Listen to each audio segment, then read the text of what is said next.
is also in good quality. The other element is also to kind of remove the focus, too much focus on the central procurement.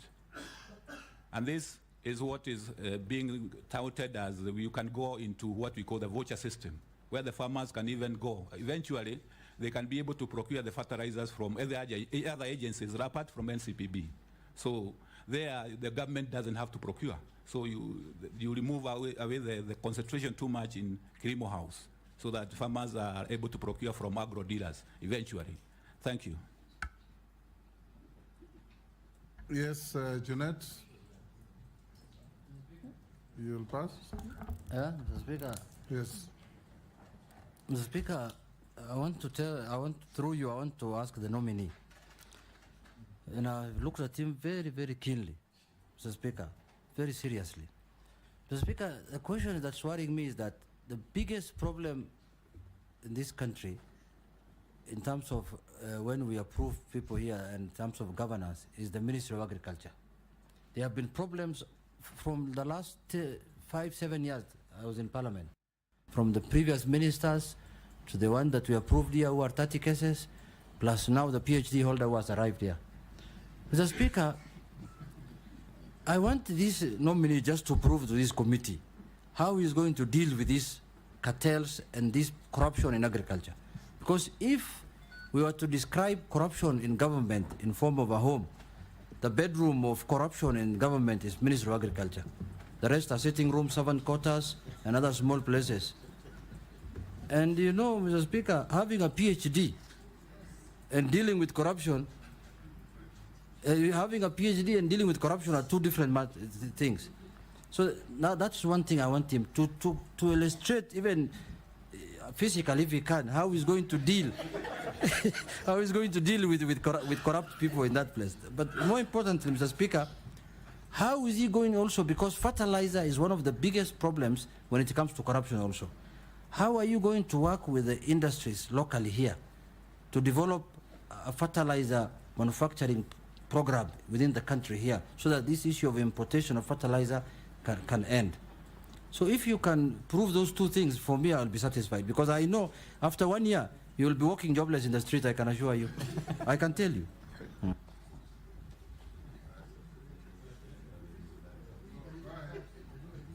Okay, thank you, Mr. Speaker, and thank you, Honorable Jeanette, for your questions. I know dealing with cartels is a big issue, and there are many formats and very many forms. But if I am approved by this House and this committee, I'm saying I'm giving a notice on cartels. Notice that they will be out of business. In the fact that my background is that, and one of the principles which I hold very dear is integrity, not to be compromised. And the other principle I hold very dear is having the country's and the farmers' interest first. So I will deal with them. We will do whatever it takes. Utatembea na nyundo. I will do whatever it takes, Mr. Speaker, to deal with them, putting systems in place, as I said, governance structures, making sure that I involve all the agencies of the government. I'm sure the government of Kenya is capable of and have agencies which can deal with these cartels, and I will be in the forefront for that. Nelson? On the development of the fertilizer, is a good one, because we need to develop the local industry. What is happening today is that most of the manufacturers we have are for bleeding.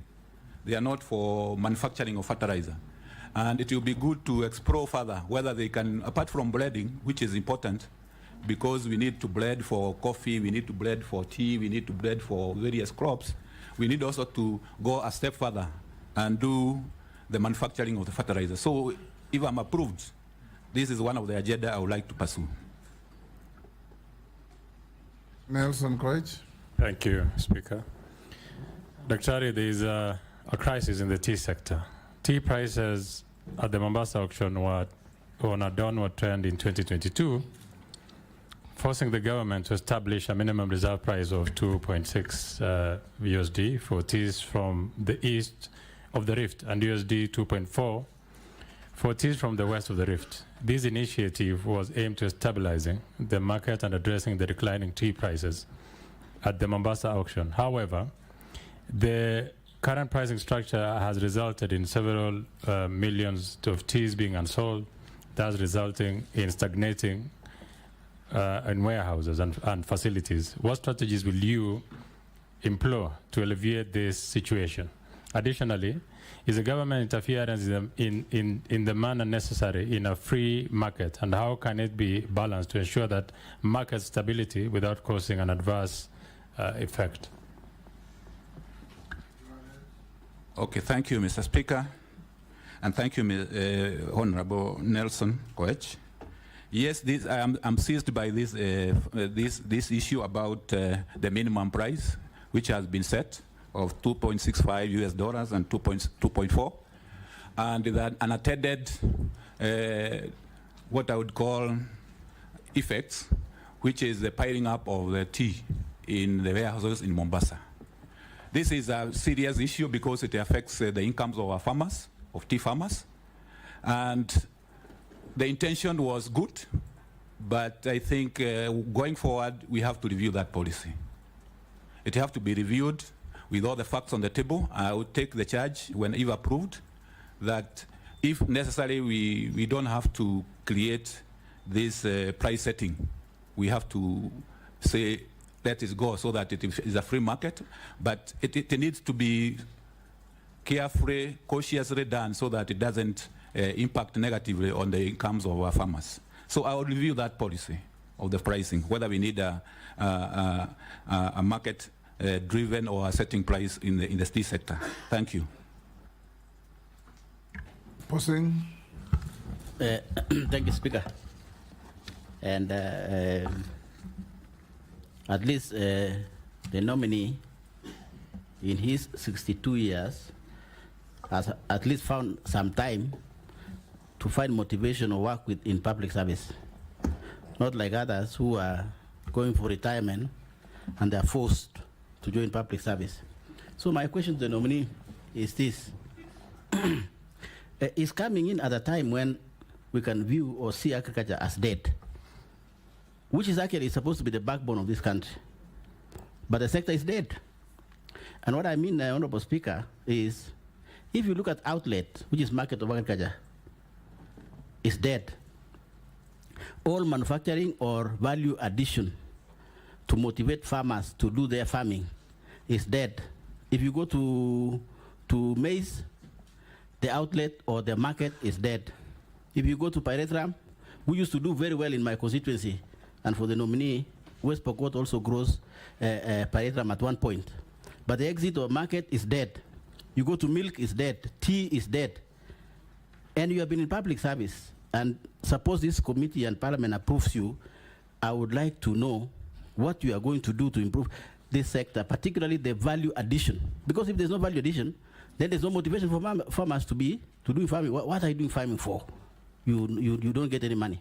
And therefore, maybe you need to tell this committee, then how will you treat this market or outlet so that it can motivate now farmers and your work will be more easier. Number two, agriculture is basically devolved. Almost 100% devolved. It's almost like health. So in this sector, we are interviewing you, and yet the backbone of agriculture is at the county level, which National Assembly cannot access. So how will you work if you are approved? Because unless you work with counties, then your work will be theoretical, and maybe now dealing with cartels, or even those cartels might also change you to become a cartel. And as Honorable Judith says, you might find yourself no job in a year. What do you want? Would you like to propose a nexus between yourself or national government with county governments?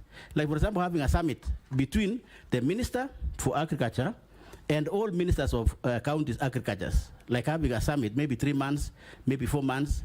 Like in health, doctors have succeeded to link national government with county governments, but there's no link within agriculture, national level and county level. What will you do in those two areas? Thank you, Speaker. Yes, Dr. Okay, thank you, Mr. Speaker, and thank you, Honorable Kosin, for that. Yes, I agree with you. There's the challenge of agriculture as it looks at the moment. Because when you look through the figures and the statistics, it indicates that despite agriculture being the backbone of our economy, we are not doing very well.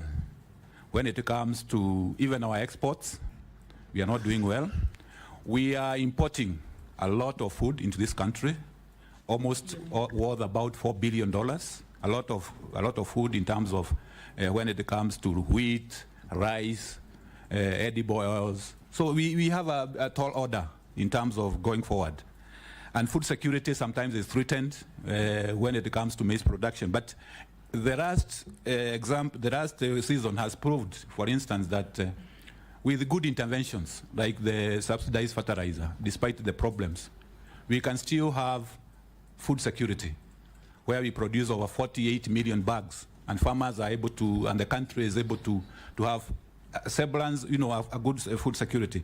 So I would first of all approach food security as one of the key areas in terms of making sure the farmers have, when approved, the farmers have those inputs, especially the fertilizer, as indicated before. The food security is also about making sure that those inputs are delivered on time and they are good quality. And the other issue, which is related to your second question, is apart from inputs, farmers need services. And these services are to be provided according to the Constitution. These are functions which are devolved, like extension. Extension, I would dare say that where I started those years ago, I feel pained to see what is happening. Extension, as we know it, is dead. Completely. Yes, it is dead. You go to the farmers have left to be their own devices. They don't know what to do. And agriculture is about technology. Without the appropriate technology, you can do very little in terms of productivity. So this issue about engaging the counties will be, if I'm approved, will be one of my greatest and clearest priority, in that I will use all the structures which are provided, the intergovernmental structures, to engage the counties, to see what we can do, capacity build them, to fill the gaps. I was also thinking about even what is happening with the health sector, the model where the government, the national government has the health promoters. Can we have agri promoters working in the counties from national government? So those are areas which will be, as it has been suggested by Honorable Kosin, we can have a summit where we can dwell on these issues with the agriculture committees of the House, so that we move forward, because without extension and delivery of services, we are just doing the margins. We are not doing very, very much. We need support to our farmers. Thank you very much. You are aware that formulation of agricultural policy, even where it's devolved, is still vested in you. So you have to formulate proper policies and cascade them down to the counties. Karanja? Thank you very much, Honorable Chair. Just on a follow-up on what Kosin was saying on devolution in agriculture. There are so many state agencies and regional developments which are duplicating what is being done at the county level. My question is, what concrete plans are you going to put in place to avoid that duplicity of functions and wastage? Secondly, unemployment is a huge concern in this country. What policies are you intending to bring to the ministry to encourage the young Kenyans to venture into agricultural activity as a form of employment and engagement in terms of to reduce the unemployment aspect in the country? Thank you.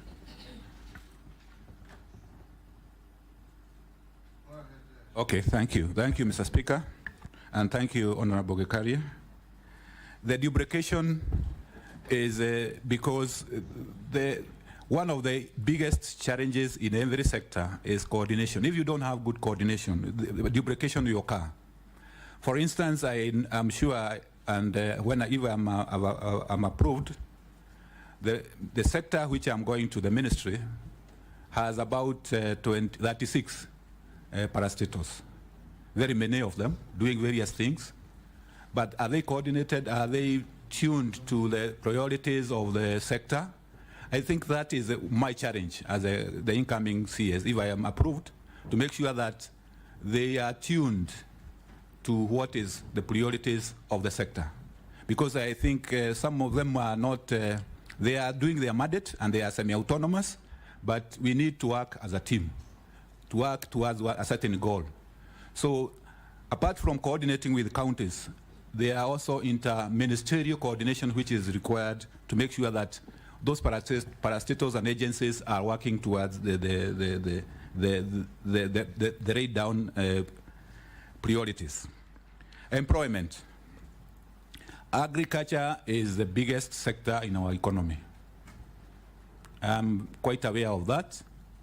And without agriculture absorbing some of our youth, it will be a very big task for the economy to do so. So we will be, if I'm approved in this by this committee, I will endeavor to make sure that the youth are taken care of, especially by when we are implementing all the interventions which are identified under the bottom-up transition, the better. Be it in leather, be it in dairy, be it in the crops like rice and everything, the value chains, all those value chains, we will get the nodes where the youth have to come in to create jobs for them and to make sure that they are meaningful jobs where they can be engaged right from the grassroots all the way. So the value chains approach is the way to go, and I will promote it and make it very clear that we are even monitoring how the youth are getting whether the youth are getting engaged. Thank you.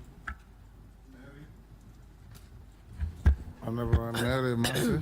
Thank you, Chair. Sorry, let me take Chair, Naisula first. Oh, okay. I skipped you. Oh, okay. Sorry, Thank Mary. you. Thank you, Speaker. Dr. Karanja, listening to you and the comments that most of my colleagues have raised about agriculture being devolved, and even you saying that the extension services at the counties are dead, it is because the Ministry of Agriculture at the national level, you're also involving yourself in devolved matters than doing your work, which should mostly be policy, and collaborating with the counties to see that those policies are implemented and those extension services are working. Because I do not understand why the county government are providing seeds, they are doing, they are providing all that to the farmers, but fertilizer, you keep it at Kilimo. Is it a cash cow for the minister, for the PS, for the cartels there? Why are you leaving fertilizer at the national level instead of dealing with matters policy, which is your main core mandate? And when you talk about functions being devolved, resources should then follow those functions so that then the county governments are able to work and not the money remaining here in the capital in Nairobi. The second issue is the issue of livestock farming. We talk about coffee sector reforms, tea sector reforms, even pyrethrum and cotton have a board. Livestock we do not have in this country. People who wake up every morning thinking and implementing issues to do with livestock. Botswana is one of the best countries in livestock farming, implemented by Kenyans. They're the ones who went to do livestock issues in Botswana. So I want to know what you're going to do to see to it that livestock farming is taken seriously. Instead of taxing Kenyans, make money through livestock farming. Lastly, on the Livestock Bill 2024, what will you do as a Cabinet Secretary to communicate properly what it is all about, because we are already seeing a lot of things flying right, left, and center? What strategies will you put in place to ensure you communicate to the public efficiently on the Livestock Bill 2024 and taking their views in. Thank you. Yes, nominee. Okay, thank you, Mr. Speaker. Thank you, Honorable Raisuda. The issue about, yes, interfering with the mandate of the national government and the intergovernmental, I would like to say that if I'm nominated, approved by this committee, I'm a firm believer in devolution. As I said earlier, if you want sustainable development of agriculture, the counties have to take their role seriously, and they have to work. They have to work. There is no other way. I'm a development economist, and I know that if you don't have structure, institutional framework to support you to do a sustainable development, it will never work. So the counties have to take their mandate. They have to take their laws, give those services. The national government have to take its role of the ministry where I'm going, if I am approved, the role of policy, the role of regulatory and also research. Those are the mandates which are to the national government.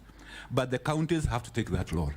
And I will do whatever will be in my power to make sure that those delineation and that it becomes very clear. In terms of even fertilizer, that's why I said eventually, gradually, the way to go is to make sure that you decentralize. The procurement should not be done centrally. It should be done with agro dealers. Those are business people who can be able to do procurement, and they do it as part of their business. The government can come in and subsidize and give the vouchers. So I am, as I indicated, and I would like to repeat again, I am a firm believer in that issue about sustainable development through counties. Livestock. Yes, livestock is a very critical area. Is one of the critical areas because if I'm approved, I'll have two state departments: agriculture and livestock. And livestock has a great potential in terms of being able to the livelihoods, especially in ASAL areas. And Honorable Member Isuda is to say that I'm lucky that when I'm coming in, if I come in, there is a livestock bill which has been published, and a livestock policy which has been published. So the livestock bill is trying to cure the lacuna which was there, in that we do not have agencies which are promoting livestock matters in the country. So it will create, for instance, try to regulate what is happening in breeding, animal feeds, which members know that there are a lot of issues with animal feeds, quality and others. Create a livestock marketing board, which will be promoting livestock. A research organization dedicated to livestock, although it is between cattle. And institutes. I was surprised to learn that some of the institutes in livestock, like Haiti, which we know, don't have legal status. They are created by, so the livestock bill is trying to do that. And there are issues which are coming through, I know, misinformation, which you would be dealing with, so that when it comes for the necessary hearings and the public hearing, those issues are dealt with.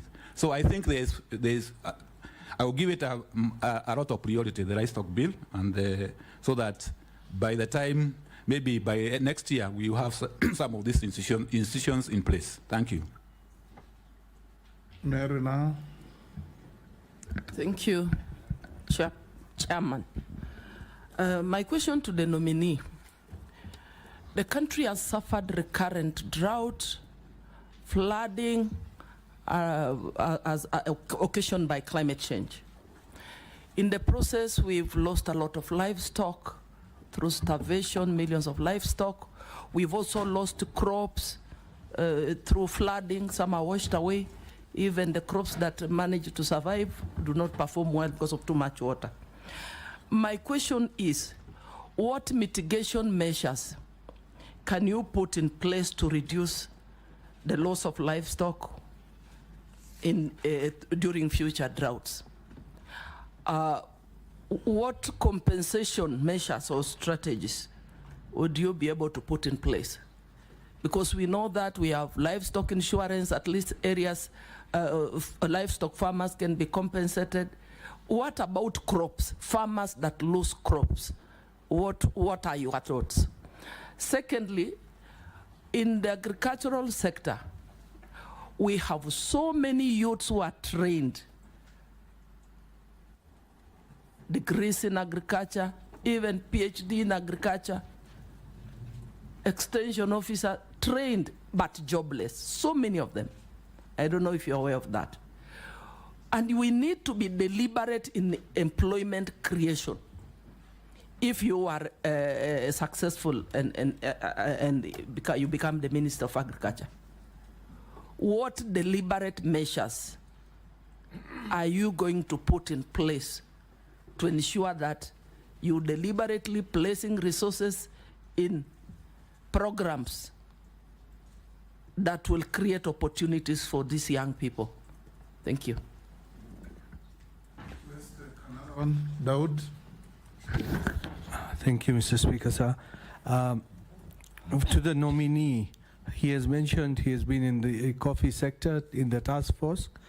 What I would want to put to him is the coffee sector is in turmoil. Prices and theft at the coffee factories are rampant. We need to probably develop new varieties and value addition for coffee. What would be your position on that? Secondly, the Kenya Kwanza government, I believe, they talked about guaranteed minimum returns. And I've seen you have worked with the Kilimo Biashara as well. What would be your take on guaranteed minimum returns for all our products? Lastly, there is a bill I'm co-sponsoring, the livestock theft bill, which is in Parliament. Apparently, the Ministry of Agriculture and Livestock has got what is coming up, but instead of them bringing it to Parliament, they say that has to stop before we bring ours. So if you do get confirmed, would you be willing even to be assisted by members of Parliament bringing bills and not stopping bills because the ministry is going to bring? When it is going to bring, we do not know. So those are the few things I would want you to answer. Go ahead, Dr. Karanja. Okay, thank you, Mr. Speaker. Honorable Mary, the issue about livestock and climate change. Climate change is a definite threat to agriculture and many other sectors, including energy and others. And it has to be dealt with. Measures have to be taken. And in particular, when you go to livestock, especially where it is practiced in the arid and semi-arid areas, that is where climate change is becoming a big issue due to the persistent droughts. And we have to invest in mitigation and adaptation measures in those areas. For instance, if you go to the northeast counties, Isiolo, Mwajiam, and others, you realize that over time, the pastoralists have started to realize that pasture conservation is one of the areas which they can invest in. They used to graze and then go. But through interventions, through various programs, you can now see hay being sold in those areas. So some of these mitigation measures are going to be there, especially to change their lifestyle, so that they adopt measures like pasture conservation. And if approved, I am going to promote programs which you do the adaptation especially for livestock sector. For crops, it's also the same.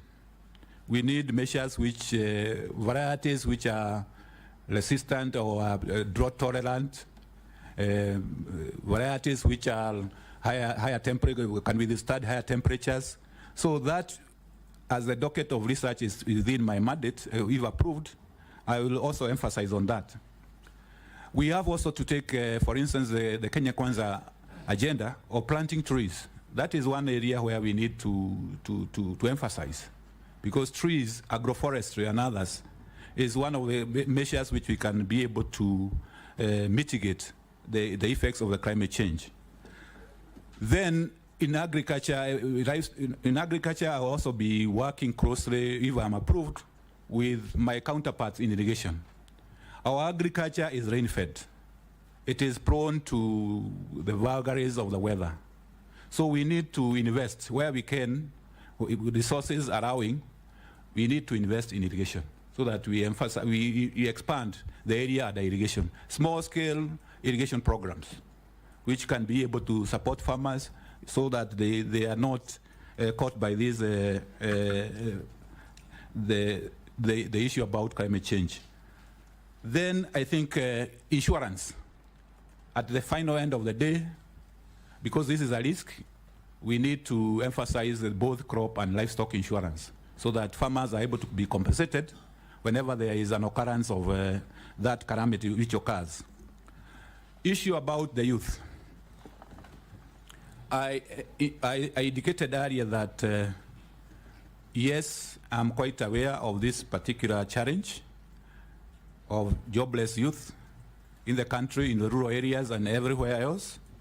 And if I'm approved, my undertaking is that, whatever we are doing in all the value chains, the issue about the youth, women, PWDs, people living with disabilities, will be taken care of.